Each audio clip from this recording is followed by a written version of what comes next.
오늘 첫 번째 시간에 이어서 두 번째 시간 수업 계속해서 진행하도록 하겠습니다. 두 번째 수업을 위해서 여러분들이 먼저 시청해야 될 게 꽃들에게 희망을이라고 하는 동영상이죠. 아마 어디서나 쉽게 이 제목을 치면 찾아볼 수 있고, 또 강의 자료실에 제가 주소를 올려놓을 테니까 여러분들이 아마 미리 보고 지금 두 번째 수업에 임할 것이다 이렇게 생각을 합니다. 영상을 보지 않으면 수업을 따라오기가 매우 어렵습니다. 계속해서 꽃들에게 희망을, 이 영상, 이 책을 중심으로 해서 교육의 중요한 의미를 생각해보는 시간으로 나가도록 하겠습니다. 꽃들에게 희망을 이라고 하는 이 책에 등장하는 인물은, 등장인물은, 인물이라고 하기에는 그렇고 사람이 아니니까 인물이 아니겠죠. 인물이 아니라 이거는 애벌레들이 등장합니다. 애벌레들이 등장합니다. 그래서 꽃들에게 희망을, 이와 같은 제목이지만 또 다른 제목으로 이 책 제목을 붙이자면 애벌레의 여행이다 이렇게 말할 수 있을 겁니다. 여기에 보면 책 표지가 노란 표지로 되어서 꽃들에게 희망을 이렇게 되어 있죠. 책을 본 사람도 있겠지만 이 책은 워낙 유명한 책입니다. 1972년에 출간되어서 세계적으로 여러 나라로 번역이 되어서 수백만 부가 팔린 책입니다. 그런데 이 책을 쓴 저자는 트리나 폴러스라고 하는 사람인데, 이 사람의 이력이 독특합니다. 이력을 보면 먼저 국제여성단체 그레일의 회원입니다. 국제여성단체의 회원이라는 사실이고, 그 다음에 이 사람의 삶의 경력을 보면 공동체 생활을, 특별히 공동체 농장 생활을 많이 했습니다. 프랑스에서도 포르투갈에서도 이와 같은 공동체 농장 생활을 많이 체험한 사람입니다. 한마디로 일하는 사람이다 볼 수가 있겠죠.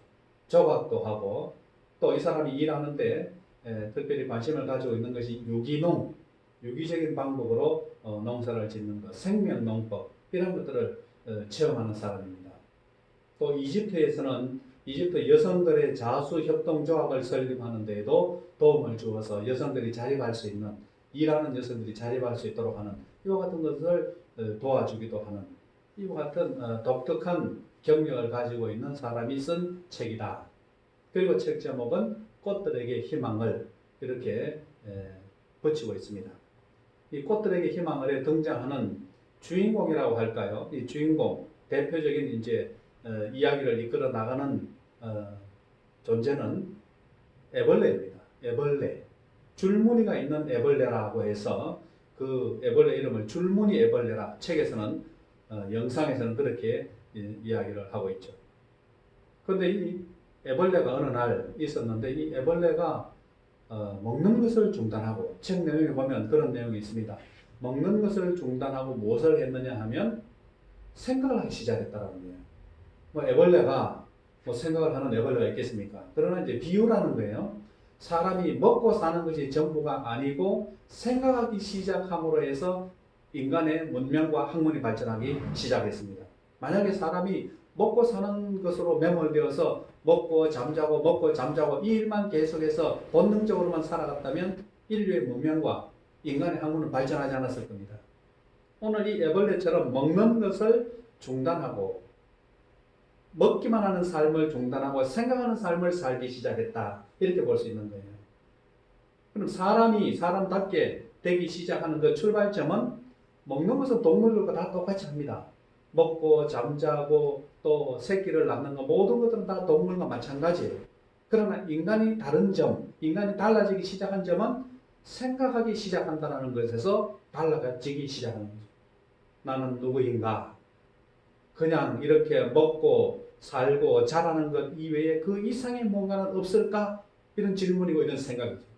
질문이 생각하게 만드는 것이죠. 그 이상의 것이 내 인생에 없을까? 여러분들이 지금까지 열심히 십몇 년 혹은 계속해서 대학에까지 와서 공부를 하면서 그냥 단지 공부하는 것이 이게 다가 아니고 그 이상의 뭔가 없을까?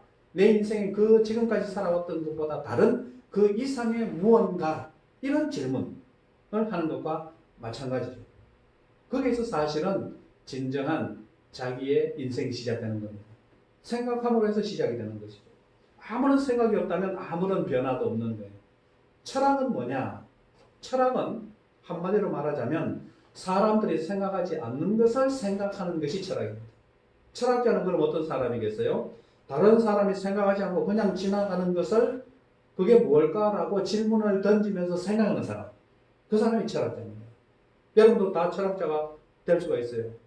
철학자들과 똑같은 일을 하면 철학자죠. 그냥 학교에 가고 그냥 공부하고 그냥 살고가 아니라 살아가는 일에 그냥 먹고 사는 것 이외에 그 이상의 무엇이 있을 것이다. 그 이상의 그것이 무엇일까? 그것을 생각하는 순간 질문이 생겼고 생각을 하기 때문에 그때부터 철학하는 겁니다. 생각하면 철학을 할 수가 있습니다. 그러나 생각을 하지 않으면 무조건 공부하게 되겠죠. 주어진 대로 공부합니다.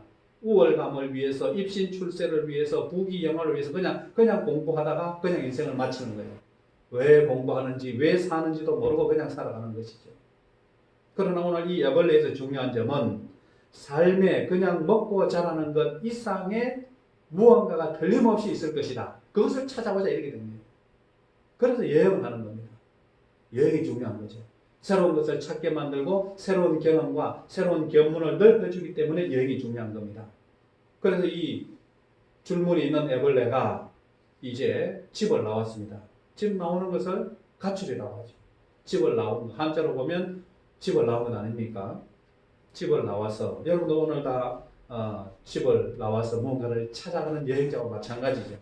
와서 보니까 이 줄무늬 애벌레의 눈에 확 들어오는 어떤 큰 기둥이 있었습니다. 큰 높이 솟아 올라 있는 그림에 있는 것과 마찬가지로 높은 기둥이 있습니다. 그 기둥이 높이 솟아 올라와 있기 때문에 저기로 많은 애벌레들이 그곳을 향해서 가고 있는 것을 발견했어요. 야, 저기 가면 뭔가 있겠구나. 삶의 그 이상이 뭔가 저 꼭대기에 올라가면 있겠구나. 그렇게 해서 그 기둥을 올라가기로 이 애벌레가, 줄무늬 있는 애벌레가 작정을 하고 올라가기 시작했습니다. 오직 이 기둥에서 중요한 목적은 뭐냐 하면 기둥을 어떻게 하면 한 걸음이라도 더 높은 곳에 올라가느냐, 이것이 가장 중요한 목표였습니다. 올라가는데 어떤 일이 벌어집니까?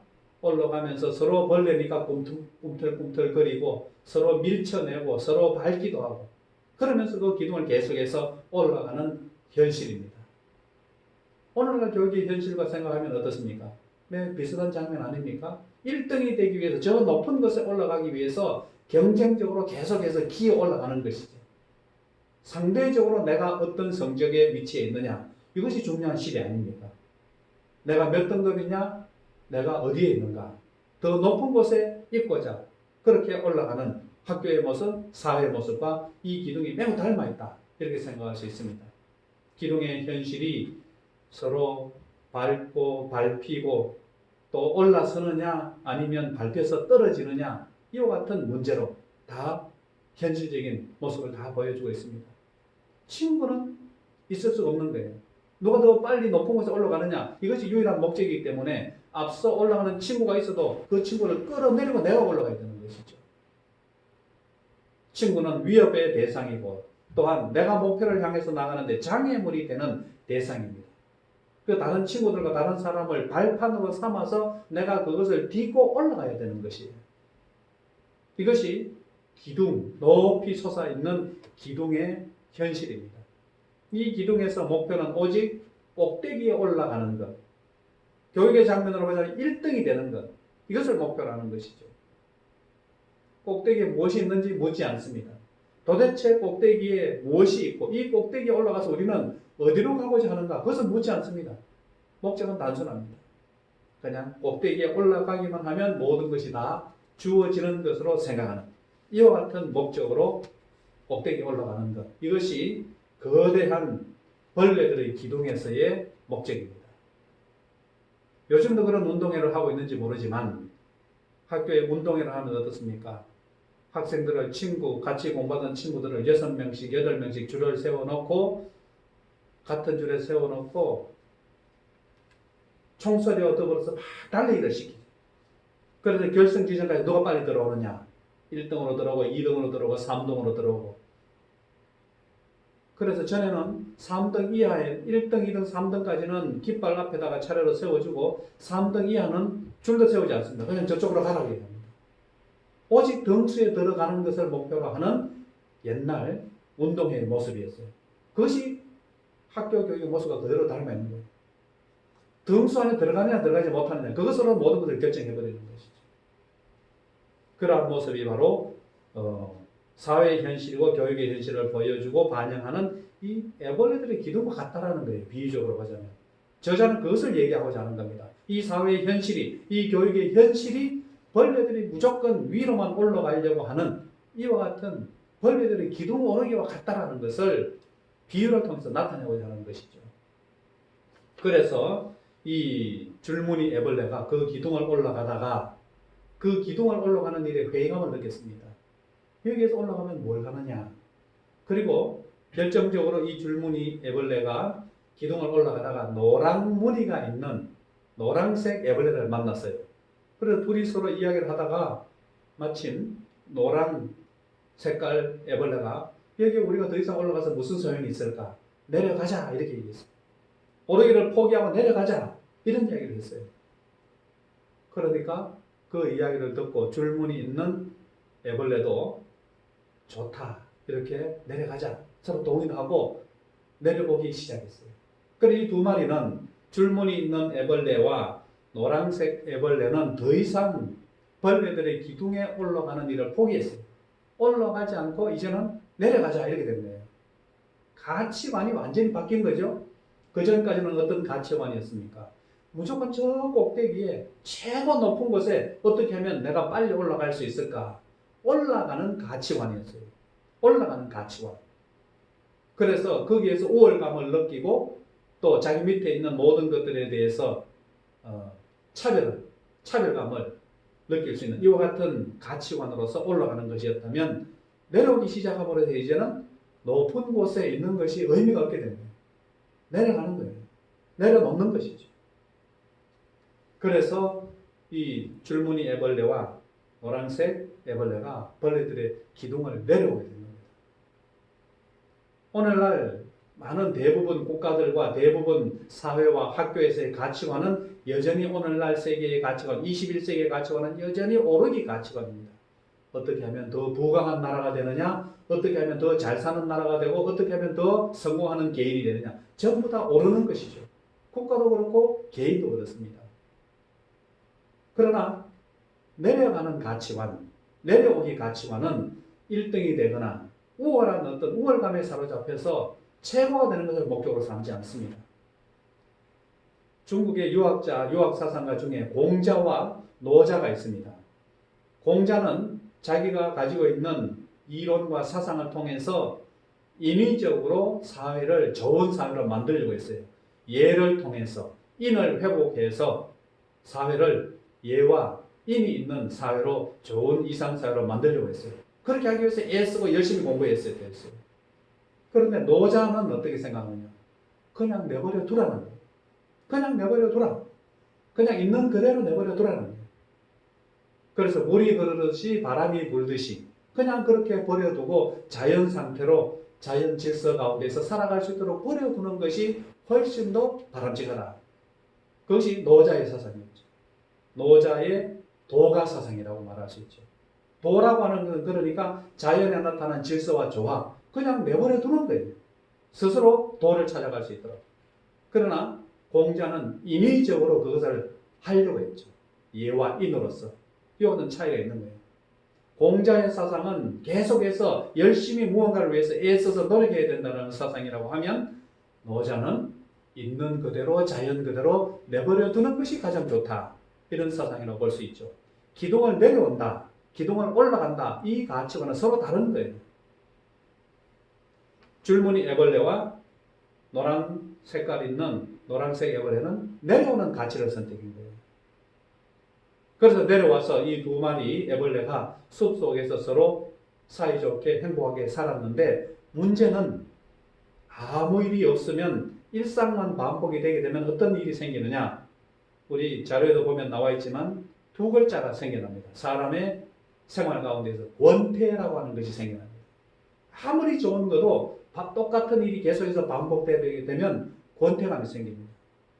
처음에는 좋은 것을 얻었을 때는 기분이 하늘을 나를 것 같지만 그러나 좀 지나면 그것이 일상적으로 되면 그냥 있는 듯 없는 듯 이렇게 된다는 거예요.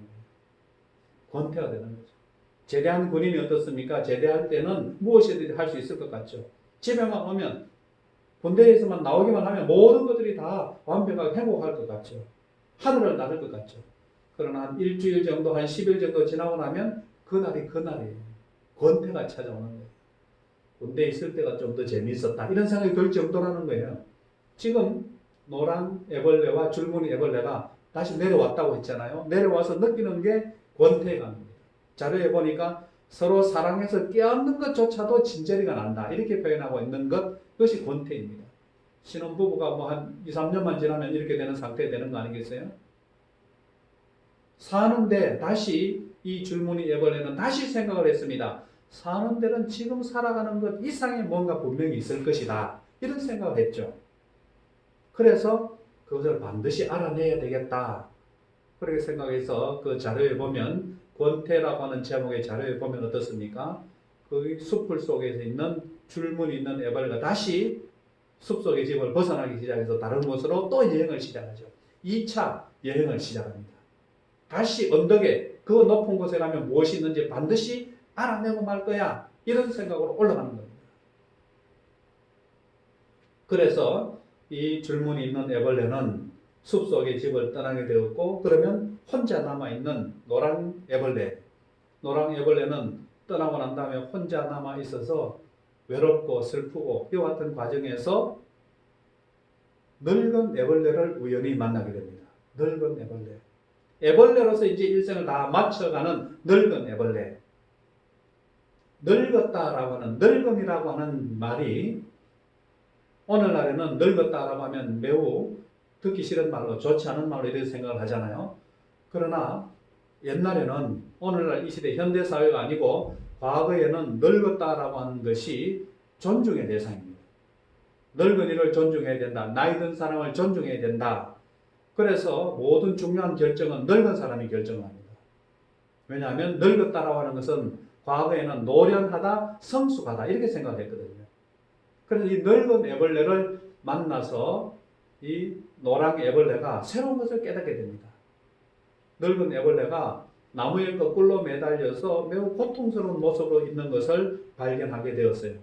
그래서 왜 그렇게 고통스러운 곳에 고통스럽게 있습니까? 이렇게 얘기하니까 늙은 애벌레가 하는 말이 나는 지금 나비가 되기 위해서 이 고통을 견디고 있다. 이렇게 얘기해요. 노랑 애벌레는 처음 들어보는 말입니다. 나비가 된다. 어떻게 나비가 되느냐? 나비가 도대체 뭐냐? 이런 얘기를 하게 된 거죠.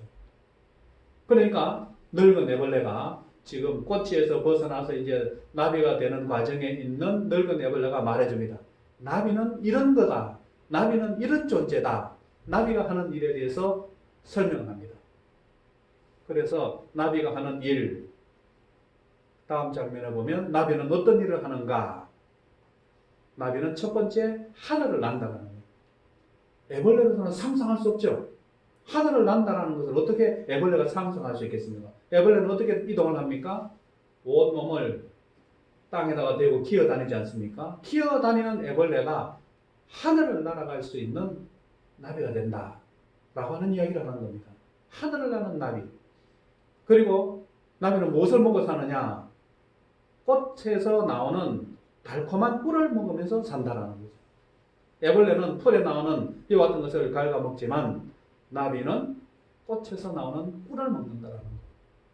그리고 나비는 또 무슨 일을 하느냐? 이 꽃에서 저 꽃으로 서로 날아다니면서 사랑의 씨앗을 운반해주고 그래서 서로 열매를 맺게 해주는 이와 같은 역할을 도와주는 이것이 바로 나비가 하는 일이라는 거예요.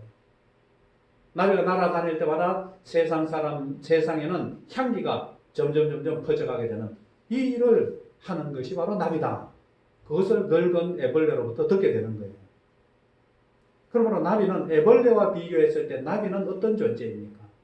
나비는 첫 번째 애벌레와 비교할 때는 자유를 상징하는 겁니다. 마음껏 날아다니니까 자유예요. 기어다니는 존재가 날아다닌다, 자유를 얻는다는 거예요. 그리고 생명을 전파하는 이와 같은 역할을 하게 되는 거죠. 생명을 전파하고 비상한다. 새로운 차원으로 날아오른다. 이것이 비상 아닙니까? 새로운 차원으로 날아오르는 그 존재가 나비다. 이 이야기를 하는 겁니다. 나비 얼마나 좋습니까? 현실에 파묻혀서 그저 기둥만 기어오르는 이와 같은 애벌레와 같은 존재가 나비가 된다는 것은 이것은 완전히 다른 차원으로 삶을 살아가는 것입니다. 다른 존재가 되는 것입니다.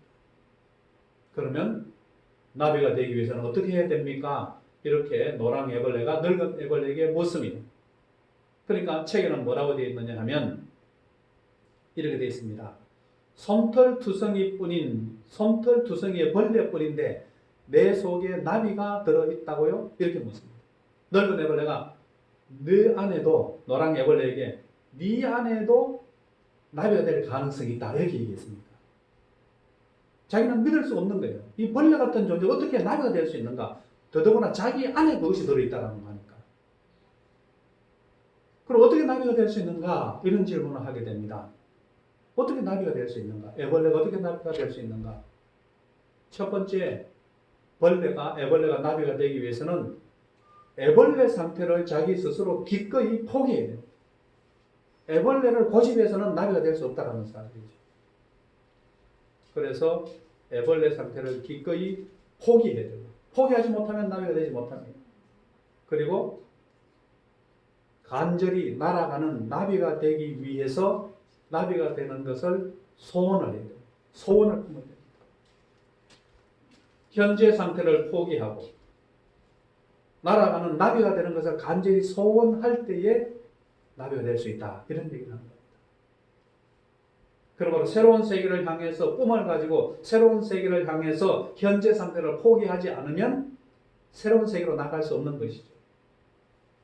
데미안에서도 그런 이야기를 하고 있는 것을 우리는 알고 있죠. 데미안에서도 마찬가지로 새로운 세계로 가기 위해서는 지금 알을 깨고 나와야 된다라고 얘기하잖아요. 깨고 나와야 새로운 세계로 갈 수 있고, 깨고 나온다 이 말은 지금 현재의 것을 포기하고 새로운 사회로 나가는, 새로운 세계로 나가는 이와 같은 과정이 있어야 나비가 될 수 있다. 이렇게 이야기를 한 겁니다. 그리고 이와 같은 나비가 되는 것에 대한 설명을 듣고 난 다음에 이제 노랑 애벌레는 자기도 나비가 되어야 되겠다 이런 생각을 하고 나비가 되는 과정을 거쳐서 나갑니다. 그런데 언덕을 올라가던 줄무늬 애벌레는 그러면 어떻게 되었는가? 언덕을 올라가던 줄무늬 애벌레는 꼭대기에 가봤지만 그 꼭대기에 아무것도 없다라는 사실을 발견하게 되었습니다. 아무것도 없다. 꼭대기에 올라가봤지만 아무것도 없는 상태에서 허무함을 느꼈고 거기에서 절망감을 느끼게 되었습니다. 애써서 언덕을 기어 올라갔는데 아무것도 남아있지 않다면 얼마나 허무하고 얼마나 무의미한 절망감을 느꼈습니다. 희망이라고는 조금도 없는 거예요. 그 결과가 거대한 기둥처럼 보였던 애벌레들의 기둥을 올라갔던 결과입니다. 그래서 그 벌레들의 기둥에서 다시 이 줄무늬 애벌레가 내려와서 원래 있던 노랑 애벌레와 있던 그곳에서 깊은 잠에 들었습니다. 깊은 잠에 들어있을 때 어느 날 다시 그 잠에서 깨어보니까 노란 생명체가, 처음 보는 노란 생명체가 날개를 펴면서 부채질을 해주고 있는 것을 깨닫게 된 거예요. 무엇입니까? 노랑 애벌레가 노랑 나비가 되어서 원래 줄무늬가 있던 그곳에 와가지고 애벌레에 있던 줄무늬 애벌레를 붙여주고 있는 겁니다. 그리고 줄무늬 애벌레를 데리고 인도해서 줄무늬 애벌레에게 나비가 되는 방법을 온 몸짓을 다해서 가르쳐 줍니다. 꼬치 안에 몸을 집어넣고 꼬치에 있다가 다시 애벌레로서 포기하고 나비가 되는 이와 같은 과정을 다 가르쳐 주는 거죠. 그리고 마지막 장면에 그러던 어느 날 이제 많은 나비들이